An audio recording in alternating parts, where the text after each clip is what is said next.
بسم اللہ الرحمن الرحیم نحمدہ ونصلی ونسلم علی رسولہ الکریم اما بعد۔ سورہ نساء کی آیت نمبر 18 سے آج ہمارے درس کا آغاز ہے۔ جامعہ انواریہ حیدرآباد انڈیا کے زیر اہتمام یہ درس آپ کی خدمت میں پیش کیا جا رہا ہے۔ سورہ نساء آیت نمبر 18۔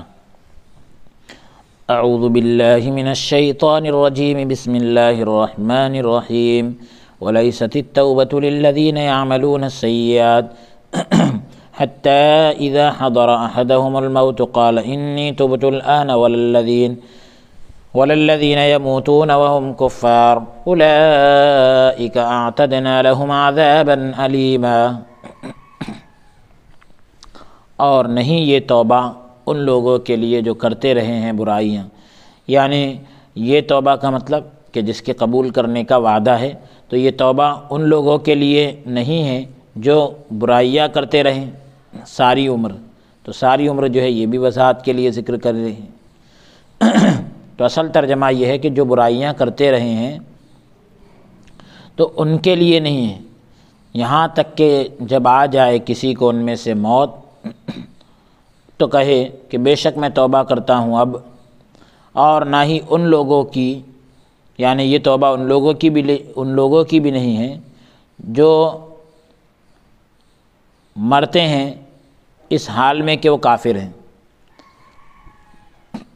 یعنی ان لوگوں کی طرف اللہ تبارک و تعالی نظر رحمت نہیں فرماتا۔ توبہ کا مطلب ایک یہ بھی بیان کیا گیا، پھر سے ترجمہ آپ دیکھ لیں کہ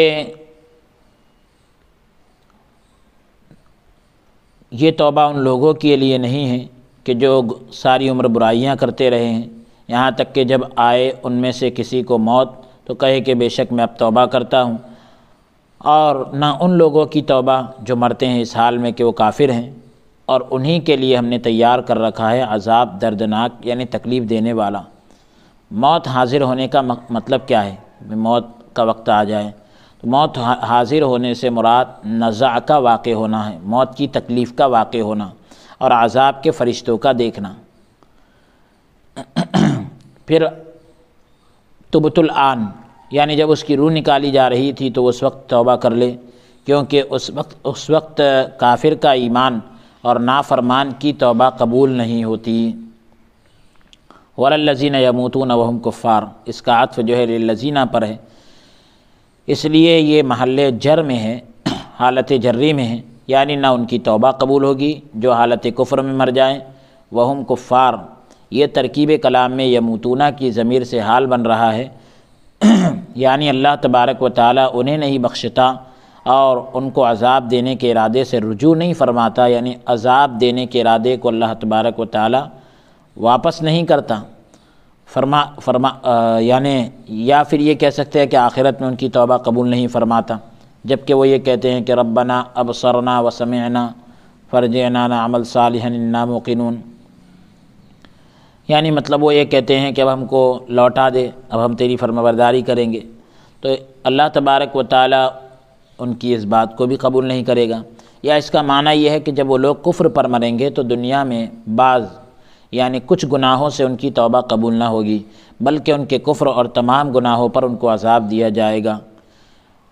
اولئک اعتدنا لهم عذابا علیما، یہی وہ لوگ ہیں جن کے لیے ہم نے دردناک عذاب تیار کر رکھا ہے۔ تو اعتدنا یہ جو ہے عتید سے مشتق ہے، عتید سے نکلا ہے، جس کا معنی ہے حاضر۔ یہ کلام ما قبل کے لیے، یعنی پہلے والے کلام کے لیے تاکید ہے، یعنی ان کی توبہ قبول نہ ہوگی۔ امام بخاری اور ابو داؤد اور نسائی نے حضرت ابن عباس رضی اللہ عنہما سے روایت کی کہ جب کوئی آدمی فوت ہوتا یعنی انتقال کرتا تو اس کے قریبی عزیز یعنی رشتہ دار اس کی بیوی کے بھی حقدار سمجھے جاتے، اگر ان میں سے کوئی اس سے شادی کرنا چاہتا تو وہ اس سے شادی کر لیتا، اور اگر چاہتا تو کسی اور سے شادی کر دیتا۔ مرد کے عزیز اور اقارب عورت کے عزیز و اقارب سے زیادہ حقدار سمجھے جاتے۔ تو یہ آیت کریمہ نازل ہوئی جو آگے آ رہی ہے، اور صحیح بخاری کتاب التفسیر جلد نمبر 2 صفحہ نمبر 658 کا یہ حوالہ ہے شان نزول کے اعتبار سے۔ آیت کا نمبر ہے 19۔ يا أيها الذين آمنوا لا يحل لكم أن ترثوا النساء كرها ولا تعضلوهن لتذهبوا ببعض ما آتيتموهن إلا أن يأتين بفاحشة مبينة وعاشروهن بالمعروف فإن كرهتموهن فعسى أن تكرهوا شيئا ويجعل الله فيه خيرا كثيرا۔ اے ایمان والو، نہیں حلال تمہارے لیے کہ وارث بن جاؤ عورتوں کے زبردستی، یہ تمہارے لیے حلال نہیں ہے، اور نہ روکے رکھو انہیں تاکہ لے جاؤ کچھ حصہ اس کا جو تم نے دیا ہے، یعنی اس مہر وغیرہ کا کچھ حصہ جو تم نے دیا ہے انہیں، بجز اس صورت کے، یعنی ایک صورت کو چھوڑ کر کہ ارتکاب کرے کھلی بدکاری کا، یعنی کھلی ہوئی بدکاری کریں اور زندگی بسر کرو اپنی بیویوں کے ساتھ عمدگی سے، اچھے طریقے سے۔ وعاشروہن بالمعروف، اپنی بیویوں کے ساتھ اچھی طریقے سے زندگی بسر کرو۔ پھر اگر تم انہیں ناپسند کرو تو شاید تم ناپسند کرو کسی چیز کو اور رکھ دی ہو اللہ تعالیٰ نے اس میں خیر کثیر، یعنی بہت بھلائی، یعنی اگر تم ان کو ناپسند کرو تب بھی تم صبر کرو، ہو سکتا ہے کہ تم کسی چیز کو ناپسند کر رہے ہو اور اللہ نے اس میں تمہارے لیے بہت سی بھلائی رکھی ہو۔ اب اس کے بعد آیت کی تفسیر کر رہے ہیں کہ زبردستی عورتوں کے وارث نہ بن جاؤ، تم ان عورتوں کو بھی لے لو جس طرح تم ان کا مال لے لیتے ہو، وہ نہ چاہتی ہو تب بھی تم ان سے شادی کر لو۔ حمزہ اور کسائی نے اسے کرہن پڑھا ہے، جیسے ہم نے کرہن پڑھا امام حفص کی روایت میں، تو دیگر حضرات نے کرہن بھی پڑھا ہے۔ اسی طرح سورہ توبہ میں بھی کاف کے ضمے کے ساتھ یعنی پیش کے ساتھ پڑھا ہے، جبکہ باقی قراء نے اسے فتحہ یعنی زبر کے ساتھ پڑھا ہے۔ کسائی نے کہا کہ اس کی یہ دونوں لغتیں ہیں۔ فرا نے کہا کہ جب اسے ضمہ یعنی پیش کے ساتھ پڑھا جائے تو معنی یہ ہوگا کہ کسی دوسرے کو مجبور کیا جائے، اور جب اسے زبر کے ساتھ پڑھا جائے تو معنی ہوگا کہ جب وہ بادل نخواستہ کام کرے، یعنی دل کے نہ چاہتے ہوئے بھی یہ کام کرے۔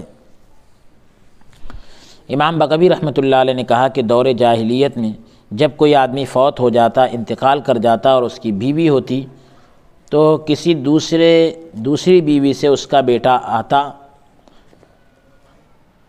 امام بغوی نے کہا کہ دور جاہلیت میں جب کوئی آدمی انتقال کرتا اور اس کی بیوی ہوتی اور کسی دوسری بیوی سے اس کا بیٹا آتا یا میت کا کوئی اور قریبی رشتہ دار آتا اور اپنا کپڑا جو ہے اس عورت پر یا اس کے خیمے پر ڈال دیتا تو وہ اس عورت کا زیادہ حقدار ہوتا۔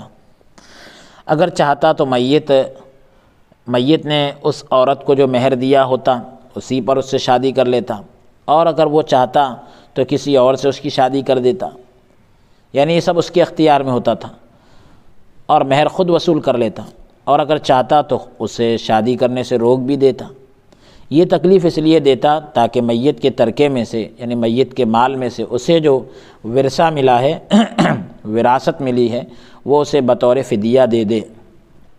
معالم التنزیل جلد نمبر 2 صفحہ نمبر 33 سے یہ روایت لی گئی۔ ابن جریر اور ابن ابی حاتم نے حضرت ابن عباس رضی اللہ عنہما سے یہی نقل کیا ہے، فرمایا کہ لوگوں کو ایسا کرنے سے روک دیا گیا۔ بغوی نے یہ زیادہ کیا ہے، اضافہ کیا ہے کہ اگر وہ عورت مر جاتی تو جس نے اس پر کپڑا پھینکا ہوتا وہ اس کا وارث ہوتا، اور اگر کپڑا ڈالنے سے پہلے وہ اپنے رشتہ داروں کے پاس چلی جاتی تو وہ اپنے بارے میں خود فیصلہ کرنے کی مستحق یعنی حقدار ہوتی۔ تو یہ لوگ دور جاہلیت کے اسی دستور پر قائم تھے کہ حضرت ابو قیس بن اسلط انصاری فوت ہو گئے، انتقال کر گئے، تو انہوں نے اپنی بیوی قبیشہ بنت معن انصاریہ کو پیچھے چھوڑا، تو اب اس کا ایک سوتیلا بیٹا اٹھا جسے حسن کہا جاتا۔ ابن حبان نے کہا کہ اس کا نام قیس بن ابی قیس تھا۔ اس نے اپنا کپڑا جو ہے قبیشہ پر ڈالا، یعنی ابو قیس کی بیوی پر اس نے اپنا کپڑا ڈال دیا، اس عورت کے ساتھ نکاح کر لیا، یعنی کیونکہ دور جاہلیت کا یہ رواج تھا، تو اس نے جو ہے شادی کر لیا، پھر اس کو چھوڑ دیا، اس سے حقوق زوجیت ادا نہ کرتا اور نہ ہی اسے خرچہ دیتا۔ تو یہ تکلیف اس لیے دیتا تھا تاکہ کبیشہ جو ہے وراثت کا حصہ اس کو دے دے۔ تو اب عورت یعنی مجبور ہو کر حصہ دے دیتی تھی، جبکہ یہ بہت غلط کام ہے۔ کبیشہ جو ہے رسول اللہ صلی اللہ علیہ وآلہ وسلم کی خدمت میں حاضر ہوئی اور کہنے لگی کہ یا رسول اللہ صلی اللہ علیہ وآلہ وسلم، اس کا خاوند ابو قیس فوت ہو گیا ہے، یعنی وہ کبیشہ کے شوہر ابو قیس انتقال کر گئے، اور ابو قیس کا بیٹا میرے نکاح کا وارث بنا، یعنی کسی اور عورت سے اس کا جو بیٹا تھا تو وہ میرے نکاح کا وارث بنا، یعنی میرے نکاح کا وہ حقدار بن گیا۔ وہ مجھ پر خرچ کرتا ہے، نہ حقوق زوجیت ادا کرتا ہے، یعنی نہ ہی خرچہ دیتا ہے، نہ ہی بیوی کے حقوق ادا کرتا ہے، اور نہ ہی مجھے آزاد کرتا ہے، یعنی چھوڑتا بھی نہیں۔ حضور صلی اللہ علیہ وآلہ وسلم نے فرمایا تو اپنے گھر میں بیٹھ جا یہاں تک کہ تیرے بارے میں اللہ کا حکم نازل ہو۔ تو اللہ تعالیٰ نے اس آیت کو نازل فرمایا کہ اے ایمان والو، عورتوں کے زبردستی وارث نہ بنو، لا یحل لکم ان ترثوا النساء کرہا، تمہارے لیے حلال نہیں ہے، ولا تعضلوہن۔ اب اس کا جو عطف ہے ان ترثوا پر ہے، یہ اس کی وجہ سے اس کی وجہ سے جو ہے محل نصب میں، حالت نصبی میں، اور لا جو ہے نفی کی تاکید کے لیے ہے۔ عضل کا معنی، اصل معنی ولا تعضلوہن لتذہبوا، تو عضل کا اصل معنی ہے تنگ کرنا، یہاں اس کا معنی ہوگا کہ تم انہیں شادی کرنے سے نہ روکو۔ ببعض ما آتیتموہن، یہاں پر جو ہے بعضی ماں، تو بعضی ماں سے مراد مہر ہے، یعنی جو تم نے ان کو دیا، مطلب مہر۔ خطاب مومنوں کو ہے اور عام ہے۔ لتذہبوا کی ضمیر مخاطبین کی طرف لوٹ رہی ہے، جن سے خطاب ہو رہا ہے ان کی طرف لوٹ رہی ہے، یعنی میت کے بعض وارث مراد ہیں۔ اور آتیتموہن میں جو تم ضمیر سے مراد فوت ہو جانے والے خاوند ہیں، انتقال کرنے والے شوہر ہیں۔ اب اس کا معنی یہ ہوگا کہ اے میت کے وارثوں، تم ان عورتوں کو تنگ نہ کرو تاکہ یہ عورتیں تمہیں فدیہ دے، یعنی کچھ مال دے، اور تم وہ مال لے لو جو انہیں فوت ہونے والے یعنی انتقال کرنے والے شوہروں نے بطور مہر کے طور پر دیا تھا۔ ایک بات یہ بھی کہی گئی کہ خطاب جو ہے دونوں صورتوں میں خاوندوں کو ہے، شوہروں کو ہی ہے، جو بغیر ضرورت اور بغیر دلی رغبت کے انہیں اپنے عقد میں روکے رکھتے تھے، یعنی اپنے نکاح میں روکے رکھتے تھے تاکہ ان کے وارث بن جائیں، یا وہ اپنے مہر واپس کر کے ان مہروں سے خلا لے لیں، یعنی اپنے آپ کو الگ کر لیں ان مہر کے ذریعے سے۔ میرے نزدیک، یعنی قاضی ثناء اللہ پانی پتی رحمۃ اللہ علیہ کے نزدیک ظاہر بات یہ ہے کہ لا یحل لکم میں خطاب جو ہے وارثوں کو ہے، اور کرہن پر کلام مکمل ہو جاتی ہے، یعنی بات پوری ہو جاتی ہے، اور یہ نیا کلام ہے جس میں خاوندوں سے یعنی شوہروں سے خطاب کیا جا رہا ہے۔ اور لا تعضلوہن یہ جو نہیں کا صیغہ ہے اور مجزوم ہے، یہ جو ہے نہیں ہے، یعنی تو ان کو نہ روکو۔ امام بغوی رحمۃ اللہ تعالیٰ علیہ نے کہا کہ حضرت ابن عباس رضی اللہ عنہما کا قول ہے کہ یہ اس آدمی کے بارے میں خطاب ہے جس کی ایک بیوی ہے، جس کی صحبت کو یہ پسند نہیں کرتا، ساتھ ہی ساتھ جو ہے عورت کا مہر جو ہے اللہ تبارک و تعالیٰ نے ساتھ ہی ساتھ جو ہے عورت کا مہر شوہر کے ذمے ہے، اور شوہر اسے اس لیے تکلیف دیتا ہے تاکہ عورت اسے فدیہ دے، اور جو مہر اس کے ذمے ہے وہ خاوند کو واپس کر دے۔ اللہ اکبر۔ اللہ تعالیٰ نے اس امر سے یعنی اس کام سے اسے منع کر دیا، اور اس تعبیر کی بنا پر یہ مطلب بیان کرنے کی بنیاد پر لا تعضلوہن کا عطف جو ہے لا یحل لکم پر ہوگا، یعنی تمہارے لیے حلال نہیں ہے۔ یہ جملے کا جملے پر عطف ہوگا، مفرد کا مفرد پر عطف نہیں ہوگا۔ یہ بھی ایک نحوی اصطلاح ہے۔ اب اعتراض یہ کیا جا رہا ہے کہ اگر یہ کہا جائے، یہ قول کیا جائے، یعنی یہ بات کی جائے کہ اس صورت میں جملہ انشائیہ کا جملہ خبریہ پر عطف لازم آتا ہے۔ بھئی آپ حضرات جانتے ہیں جملہ خبریہ یعنی جس کے کہنے والے کو سچا یا جھوٹا کہہ سکے، جملہ انشائیہ یعنی جس کے کہنے والے کو سچا یا جھوٹا نہ کہا جا سکے۔ تو اب جملہ انشائیہ کا جملہ خبریہ پر عطف لازم آ رہا ہے، تو اس کا جواب کیا ہے؟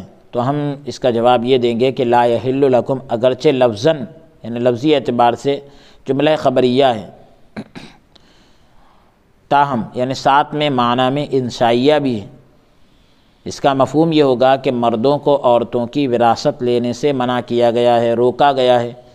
ایک ایسے جملے کا دوسرے جملے پر عطف جو ہے جن کا اعراب میں کوئی محل نہ ہو، کوئی جگہ نہ ہو، تو وہ خبریہ اور انشائیہ میں اختلاف کے باوجود جائز ہے۔ یہ حضرت نے جواب دے دی۔ اب اس کے بعد ہے فاحشۃ مبینہ۔ ابن کثیر اور ابو بکر نے یہاں اور سورہ احزاب اور طلاق میں مبینہ کو اسم مفعول کا صیغہ پڑھا ہے، اور باقی قرآن اس میں فاعل کا صیغہ پڑھا ہے۔ مستثنی ظرف ہونے کی وجہ سے، مفعول لہو ہونے کی وجہ سے، یا پھر حال ہونے کی وجہ سے، محل نصب میں، حالت نصبی میں، اور اس کا یعنی ذوالحال جو ہے لا تعدلوہن کا مفعول اس کا ذوالحال بنے گا۔ تینوں تعبیروں کے اعتبار سے، یعنی مفعول لہو مانے یا حال مانے یا مستثنی ظرف مانے، تو تینوں کے اعتبار سے معنی یہ ہوگا بطور ظرف ہونے کے تم جو ہے فدیہ لینے کے لیے یعنی مال لینے کے لیے کسی وقت بھی انہیں تنگ نہ کرو، مگر ایسے وقت میں کہ وہ برائی کریں، یعنی وہاں تنگ کرنے کی گنجائش ہے جب وہ برائی کرے۔ تو مفعول لہو ہونے کی صورت میں کیا معنی ہوگا کہ تم فدیہ لینے کے لیے کسی سبب کے ساتھ، کسی وجہ کی بنیاد پر بھی انہیں تنگ نہ کرو، مگر اس سبب سے کہ وہ برائی کریں۔ اگر حال مانے تو حال ہونے کی صورت میں کیسا ترجمہ ہوگا کہ تم فدیہ لینے کے لیے انہیں کسی حال میں بھی تنگ نہ کرو، مگر اس حال میں کہ وہ بدکاری کریں۔ حضرت عبداللہ بن مسعود اور قتادہ رضی اللہ عنہما نے کہا کہ فاحشہ سے مراد نافرمانی ہے، فاحشۃ مبینہ مطلب نافرمانی۔ حضرت حسن بصری نے کہا کہ اس کا معنی زنا ہے، معالم التنزیل جلد نمبر 2 صفحہ نمبر 34۔ یعنی جب عورت نافرمانی کرے یا بدکاری کرے تو خاوند کے لیے یعنی شوہر کے لیے جائز ہے کہ اس کے ساتھ خلا کی بات چیت کرے، یعنی یہ کہ بھئی عورت اپنے آپ کو اس سے الگ کر لے۔ ہم نے خلا کے مسائل سورہ بقرہ میں بیان کر دیے ہیں۔ عطا نے کہا کہ جب عورت جو ہے بدکاری کا ارتکاب کرتی یعنی بدکاری کرتی تو جو مہر اس نے دیا ہوتا تو وہ واپس لے لیتا، شوہر اس کو واپس لے لیتا اور اسے گھر سے نکال دیتا، پھر حد و حدود یعنی سزاؤں کے احکام کے ساتھ اسے منسوخ کر دیا گیا۔ اب معروف وعاشروہن بالمعروف، بیویوں کے ساتھ حسن سلوک کرو، یہ جو ذکر ہے تو معروف کا معنی ہے حقوق کی ادائیگی میں انصاف اور گفتگو میں احسان ہے۔ حقوق ادا کرنے میں انصاف کرو اور بات چیت کرنے میں احسان کا معاملہ کرو، تو بھلائی کا معاملہ کرو۔ اس کا جو عطف ہے لا تعدلو پر ہے، لا یحل لکم یا پھر جو ہے لا یحل لکم پر اس کا عطف ہو رہا ہے۔ حضرت حسن بصری نے کہا کہ یہ کلام جو ہے کلام کے پہلے حصے کے ساتھ متعلق ہے، یعنی جڑا ہوا ہے، یعنی تم عورتوں کو خوشی خوشی مہر دو اور ان سے اچھا سلوک کرو۔ فَإِن كَرِهْتُمُوهُنَّ، اگر تم اسے ناپسند کرو، تو اس میں بتلایا گیا تھا کہ بھئی ہو سکتا ہے کہ اس میں تمہارے لیے بھلائی ہو۔ تو مطلب یہ ہے کہ تم ناپسند کرو کا مطلب کیا ہے کہ اس کی بری شکل، برے اخلاق کی وجہ سے تم ان کو اگر ناپسند کرو تو تم صبر کرو، ان سے جدائی اختیار نہ کرو اور نہ ہی انہیں تکلیف دو۔ فیہ خیرن کثیرا، ہو سکتا ہے اللہ نے اس میں بہت بھلائی رکھی ہو، تو فیہ میں جو ضمیر ہے اس سے مراد جو ہے ذالک الشیء ہے، یعنی وہ چیز تمہارے لیے بہتر ہو، اور خیر کثیر سے مراد بڑا ثواب اور نیک لڑکا مراد ہے کہ اللہ اس کے ذریعے سے تم کو نیک بیٹا عطا کرے۔ عسا والا جملہ اس میں اصل میں جو ہے شرط کی جزا کی علت ہے، تاہم یعنی ساتھ ہی جو ہے اسے جزا کے قائم مقام رکھا گیا، اور عسا کا فاعل معطوف علیہ اور معطوف دونوں ہیں، اور امید جو ہے متعلق حرف معطوف ہے فعسا۔ معنی یہ ہوگا کہ ناپسندیدگی کی صورت میں بھی خیر کی امید رکھنی چاہیے۔ اگلی آیت کا نمبر ہے 20۔ وَإِنْ أَرَدْتُمُ اسْتِبْدَالَ زَوْجٍ مَكَانَ زَوْجٍ وَآتَيْتُمْ إِحْدَاهُنَّ قِنْطَارًا فَلَا تَأْخُذُوا مِنْهُ شَيْئًا أَتَأْخُذُونَهُ بُهْتَانًا وَإِثْمًا مُبِينًا۔ اور اگر تم ارادہ کر لو کہ بدلو ایک بیوی کو پہلی بیوی کی جگہ اور دے چکے ہو تم اسے ڈھیروں مال، تو نہ لو اس مال سے کوئی چیز۔ کیا تم لینا چاہتے ہو اپنا مال بہتان لگا کر اور کھلا گناہ کر کے؟ یعنی جاہلیت کے زمانے جاہلیت کی طرح بہتان لگا کر اپنا مال جو ہے لینا چاہتے ہو؟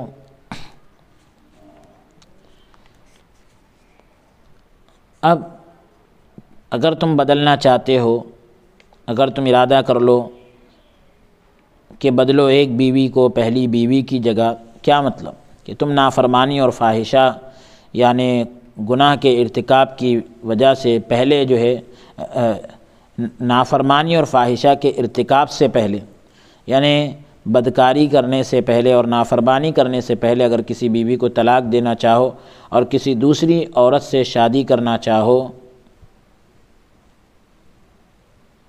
تو اس کی پوری وضاحت نیچے ذکر کی گئی آیت میں۔ تو یعنی مطلب یہ کہ زمانے جاہلیت کی طرح تم اپنا مال جو ہے لینا چاہتے ہو بہتان لگا کر، کھلا گناہ کر کے۔ وَآتَيْتُمْ إِحْدَاهُنَّ قِنْطَارًا، دے چکے ہو تم اسے ڈھیروں مال۔ تو ہنہ کی ضمیر احداہن، تو ہنہ جو ضمیر ہے وہ زوج کی طرف لوٹ رہی ہے، یعنی بیویوں کی طرف، کیونکہ جمع کا ارادہ کیا، کیونکہ زوج جو ہے جنس ہے جو واحد اور جمع پر بولا جاتا ہے۔ اگر جمع کا ارادہ نہ کیا جائے تو مردوں کی جماعت سے مقابلہ درست نہ ہوگا۔ اور آتیتم میں جو مضاف ہے وہ حذف ہے، تقدیر کلام کا معنی ہوگا کہ جس عورت کو تم میں سے کسی نے دیا ہو، اس طرح معنی ہوگا۔ قنطاراً، ڈھیروں مال، یعنی کثیر مال، بطور مہر کے طور پر۔ ابن جریر نے حضرت انس رضی اللہ عنہ سے اور انہوں نے رسول اللہ صلی اللہ علیہ وآلہ وسلم سے روایت کیا ہے کہ قنطار سے مراد 1200 ہے۔ الدر المنصور جلد نمبر 2 صفحہ نمبر 237۔ اس سے یہ بات ظاہر ہوتی ہے کہ زیادہ سے زیادہ مہر کی کوئی حد نہیں۔ اس پر علماء کا اجماع ہے، اتفاق ہے۔ اسی آیت سے استدلال کرتے ہوئے، اس کو دلیل بناتے ہوئے، ایک عورت نے اس وقت جو ہے زیادہ مہر لینے کو جائز کہا تھا جب حضرت عمر رضی اللہ تعالیٰ عنہ نے زیادہ مہر مقرر کرنے سے منع کیا، روک دیا، تو حضرت عمر رضی اللہ تعالیٰ عنہ نے عورت کا استدلال سن کر، یعنی اس کی جو دلیل تھی اس کو سن کر فرمایا کہ تمام لوگ عمر سے زیادہ فقیہ ہیں، یہاں تک کہ باپردہ عورتیں بھی، تاہم یعنی ساتھ ہی جو ہے بالاتفاق یہ مستحب ہے کہ مہر زیادہ مقرر نہ کیا کرو، کیونکہ اگر یہ دنیا میں عزت ہوتی، یعنی مہر جو ہے زیادہ نہ مقرر کیا کرو، یعنی زیادہ مہر نہ ٹھہرایا کرو، کیونکہ اگر یہ دنیا میں عزت کی بات ہوتی اور اللہ تعالیٰ کے ہاں تقویٰ کی چیز ہوتی تو رسول اللہ صلی اللہ علیہ وآلہ وسلم سب سے زیادہ اس کے مستحق تھے، حقدار تھے۔ میں نہیں جانتا کہ رسول اللہ صلی اللہ علیہ وآلہ وسلم نے خود اپنی بیٹی کا نکاح 12 اوقیے سے زیادہ پر کیا ہو۔ 12 اوقیہ، یہ اوقیہ ایک پیمانہ ہے، تو اس سے زیادہ پر کیا ہو یہ میں نہیں جانتا۔ اب مہر کی جو مقدار ہے تو اس کے بارے میں فقہاء کرام کے درمیان اختلاف ہے۔ بہرحال یہاں اتنی بات ضرور کر دیں گے کہ احناف کے یہاں 10 درہم سے کم مہر نہیں ہوتا، لا مہر لیقل من 10 دراہم، 10 درہم سے کم مہر نہیں ہوتا۔ اسے یہ جو روایت ہے 12 اوقیے سے زیادہ پر نکاح رسول اللہ صلی اللہ علیہ وسلم نے نہیں کیا، تو اسے امام احمد اور چاروں سنن کے مصنفین، یعنی سنن ابی داؤد، سنن ابن ماجہ، سنن نسائی اور سنن ترمذی انہوں نے جو ہے روایت کیا اور دارمی نے روایت کیا، ابن حبان نے اپنی صحیح اور خطابی نے حضرت ابن عباس رضی اللہ عنہما سے نقل کیا ہے کہ رسول اللہ صلی اللہ علیہ وآلہ وسلم نے فرمایا بہترین عورت وہ ہے کہ جس کا مہر کم ہو۔ ابن حبان نے حضرت عائشہ رضی اللہ عنہا سے روایت کیا ہے کہ رسول اللہ صلی اللہ علیہ وآلہ وسلم نے فرمایا کہ عورت کی برکت میں سے یہ بھی ہے کہ اس کے نفقے کا یعنی خرچ کا معاملہ آسان اور مہر کم ہو۔ امام احمد اور بیہقی نے روایت کیا ہے عورتوں میں سے سب سے بابرکت وہ ہے جس کا مہر سب سے کم ہو۔ اس کی سند عمدہ ہے۔ حضرت ابو سلمہ سے روایت ہے، کہا کہ میں نے حضرت عائشہ رضی اللہ عنہا سے پوچھا کہ نبی کریم صلی اللہ علیہ وآلہ وسلم کی طرف سے کتنا مہر مقرر تھا؟ تو حضرت عائشہ رضی اللہ عنہا نے فرمایا کہ آپ کی تمام ازواج کا مہر، آپ کی تمام بیویوں کا مہر جو ہے، بیویوں کا مہر 12 اوقیہ اور نش تھا۔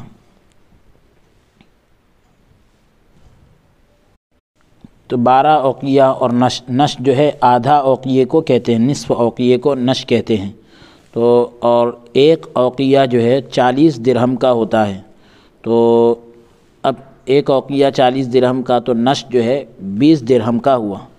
حضرت عائشہ رضی اللہ عنہا نے پوچھا کہ کیا تو جانتا ہے کہ نش کیا ہے؟ تو میں نے عرض کیا کہ نہیں۔ آپ نے فرمایا کہ اوقیہ جو ہے، آپ نے فرمایا اوقیے کا نصف، آپ نے فرمایا کہ اوقیے کا نصف یعنی آدھا۔ صحیح مسلم کتاب النکاح جلد نمبر 1 صفحہ نمبر 458 پر یہ روایت موجود ہے۔ اسے امام مسلم نے روایت کیا ہے۔ یہ کل 500 درہم تھے۔ یہ نبی کریم صلی اللہ علیہ وآلہ وسلم کی طرف سے آپ کی بیویوں کا مہر تھا، لیکن حضرت ام حبیبہ رضی اللہ تعالی عنہ اس حکم میں داخل نہیں۔ انہیں جو ہے نجاشی نے 4000 درہم مہر حضور صلی اللہ علیہ وآلہ وسلم کی طرف سے دیا تھا۔ اسے ابو داؤد اور نسائی نے روایت کیا۔ ابن اسحاق نے ابو جعفر سے نقل کیا ہے کہ نجاشی نے حضور صلی اللہ علیہ وآلہ وسلم کی طرف سے 400 دینار مہر دیا تھا۔ خلاصہ سیر میں ہے کہ حضرت خدیجہ رضی اللہ تعالی عنہ کے ساتھ نکاح میں حضور صلی اللہ علیہ وآلہ وسلم نے آپ کو 12 اوقیہ سونا بطور مہر پیش کیا تھا۔ 12 اوقیہ سونا مہر کے طور پر پیش کیے تھے۔ اوقیہ جو ہے 7 مثقال کا ہوتا ہے۔ ابھی آپ نے اس سے پہلے جو ہے پوری وضاحت سن لی اوقیے کی۔ امام احمد اور ابو داؤد نے حضرت عائشہ رضی اللہ تعالی عنہ سے روایت کیا ہے کہ جویریہ ثابت بن شماس اور ان کے چچا زاد کے حصے میں آئی۔ حضرت ثابت نے مدینہ طیبہ میں باغات کے عوض یعنی باغات کے بدلے اپنی ملک میں لے لیا، پھر جویریہ سے عقد مکاتبہ کر لیا۔ رسول اللہ صلی اللہ علیہ وآلہ وسلم نے حضرت ثابت کو مکاتبہ کا مال عطا فرمایا اور جویریہ کو عقد نکاح میں لے لیا۔ یہی مال مکاتبہ ان کا مہر بنا۔ سبیل الرشاد میں ہے کہ ایک کتاب کا نام ہے، اس میں ہے کہ ثابت بن قیس اور ان کے چچا زاد بھائی نے جویریہ سے 9 اوقیے سونے پر یعنی 9 اوقیے سونے کے بدلے عقد مکاتبہ کیا تھا، یعنی مکاتبے کا معاملہ کیا تھا۔ یعنی مکاتبہ کہتے ہیں کہ آقا جو ہے اپنی باندی سے یا غلام سے کہے کہ تو اتنا مال لا کر دے دے تو آزاد ہے، تو اس کو کہتے ہیں مکاتبہ۔ تو وہ یعنی جب بدل کتابت دے دیتا ہے، یعنی جتنا مال طے ہوا غلام اتنا مال دے دیتا ہے، تو پھر وہ آزاد ہو جاتا ہے۔ احداہن قنطارا فلا تأخذوا منہ شیئا، اس میں سے کچھ نہ لو، منہ شیئا اس میں سے کچھ نہ لو، یعنی ہو ضمیر سے مراد قنطار ہے، یعنی اس ڈھیر میں سے کچھ نہ لو، یا بہت سارا جو مال تم نے ان کو دیا ہے اس میں سے کچھ بھی نہ لو۔ اتأخذونہ بہتانا و اسما مبینا، تو اتأخذونہ یہ استفہام انکار اور توبیخ کے لیے، یعنی تم کو لینا نہیں ہے، اور الٹا ڈانٹا جا رہا ہے پھٹکار کے لیے۔ بہتانا و اسما مبینا یہ دونوں حال کی وجہ سے منصوب ہے، حال ہونے کی بنیاد پر یعنی منصوب ہے، اور مفعول لہو ہونے کی وجہ سے منصوب ہے۔ معنی یہ ہوگا کہ کیا تم بہتان لگاتے ہو بہتان لگاتے ہوئے اور گناہ کماتے ہوئے مال لیتے ہو، یا بہتان کے سبب یعنی بہتان کی وجہ سے اور گناہ کے ارتکاب کے سبب یعنی گناہ کرنے کی وجہ سے تم مال لیتے ہو، بہتان جو ہے باطل قول کو کہتے ہیں، غلط بات کو کہتے ہیں۔ بعض اوقات یعنی کبھی کبھی فعل کو بھی باطل کہہ دیتے ہیں، یہاں فعل ہی مراد ہے، اس وجہ سے یہاں بہتان کی تفسیر ظلم سے کی گئی ہے۔ ایک قول یہ کیا گیا ہے، ایک بات یہ بھی بتائی گئی ہے کہ جب کوئی آدمی نئی عورت سے شادی کرنا چاہتا، نئی عورت سے شادی کرنا چاہتا تو پہلی بیوی پر بدکاری کی تہمت لگاتا، یہاں تک کہ اسے فدیہ دینے پر مجبور کر دیتا۔ تو یہ اس طریقے سے لوگ شرارتیں کرتے تھے، تو ان کو اس سے منع کیا گیا، روکا گیا۔ آیت مبارکہ کے اندر زمانہ جاہلیت کے غلط طریقوں سے روکا گیا۔ تو آیت نمبر 20 تک ہم نے تلاوت کیا ہے، انشاءاللہ تعالی اگلی نشست میں آیت نمبر 21 سے ہمارے درس کا آغاز ہوگا۔ آج کے اس سلسلہ درس کو یہیں موقوف کرتے ہیں۔ اللہ عز و جل ہم سب کو قول سے زیادہ عمل کی توفیق عطا فرمائے۔ وصلی اللہ تعالی وسلم علی خیر خلقہ سیدنا محمد وعلی آلہ واصحابہ اجمعین برحمتک یا ارحم الراحمین والحمد للہ رب العالمین۔